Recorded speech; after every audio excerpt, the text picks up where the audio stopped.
அனைவருக்கும் வணக்கம். நாங்கள் இப்போது வேலுநாச்சியார் என்ற தலைப்பில் ஒரு நாடகத்தை நடிக்க வந்துள்ளோம். இதில் நடிக்க இருப்பவர்கள் இவர்தான் வேலுநாச்சியார், இவர்தான் அமைச்சர் தாண்டவராயர், இவர்தான் உடையாள், இவர்தான் குயிலி, இவர்கள்தான் வீரர்கள், இவர்தான் சின்ன மருது, இவர்தான் பெரிய மருது,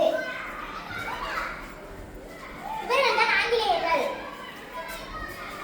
ராமநாதபுரத்தை ஆட்சி செய்த செல்லமுத்து மன்னரின் ஒரே மகள் வேலுநாச்சியார். தாய்மொழியாகிய தமிழ் மட்டுமல்லாமல் ஆங்கிலம், பிரான்ஸ், உருது ஆகிய மொழிகளையும் சிறப்பாக கற்றிருந்தார். சிலம்பம், குதிரையேற்றம், வாள்போர், விற்பயிற்சி ஆகியவற்றையும் முறையாக கற்றார். சிவகங்கை மன்னர் முத்துவடுகநாதரை மணந்து மகிழ்ச்சியாக வாழ்ந்து வந்தார். காளையார் கோவிலில் நடைபெற்ற போரில் முத்துவடுகநாதர் ஆங்கிலேயரால் நயவஞ்சகமாக கொல்லப்பட்டார்.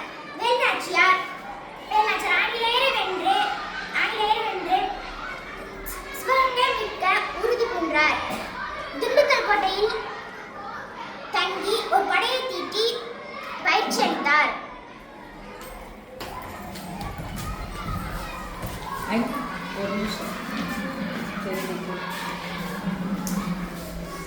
நாம் சிவகங்கையை வந்து 8 ஆண்டுகள் ஆகிவிட்டன. கவலைப்படாத அரசியாரே, நாம் சிவகங்கையை மீட்கும் நாள் நெருங்கிவிட்டது. அந்த இனிய நாளைத்தான் நான் ஆவலுடன் எதிர்பார்த்துக் கொண்டிருக்கிறேன். மைசூரில் இருந்து 5 படை வந்து உள்ளது என நினைக்கிறேன். அரசியாருக்கு வணக்கம். மைசூரில் இருந்து 5000 குதிரை படைகள் வீரர்கள் வந்துள்ளனர். அப்படியா? மகிழ்ச்சி. அவர்களை ஓய்வெடுக்கச் சொல், நான் பிறகு வந்து பார்க்கிறேன்.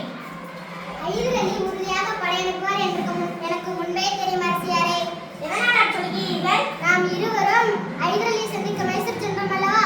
அப்போது அவரிடம் உருது மொழியில் பேசினீர்கள் அல்லவா? அப்போது அவரின் முகம் மகிழ்ச்சியில் இருப்பதை நான் கண்டேன். நமது அரசியல் பண்புகளை நமக்கு பெரிதும் நன்மையை தந்திருக்கிறது. ஆம், நமது வீரர்களோடு ஐதரலி